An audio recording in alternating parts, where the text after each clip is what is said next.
From Florida to Chicago and across the country today, students walked out in protest, demanding stricter gun laws in the wake of last week's school shooting in Florida. CBS 2's Mai Martinez talked with some who have a personal connection to that fight. I just don't understand. I can't.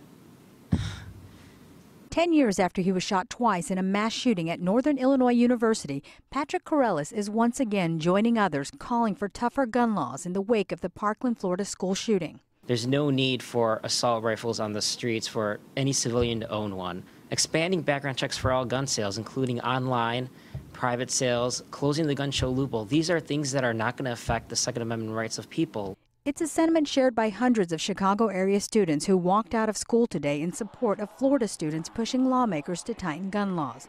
This was the scene in Schaumburg, and over at Oak Park and River Forest High School, a similar show of solidarity. We're doing this to try to make change, but this has happened so many times and nothing's been done. Francine Brown, a 2009 graduate of the Parkland, Florida school, now attending law school in Chicago, believes this national movement led by students might finally be enough to change laws, or at least change lawmakers. You can tell that these voices are voices to be reckoned with, and they're not going to stop. Francine says Chicago area alumni of the Florida school are organizing a fundraiser for the survivors of the shooting.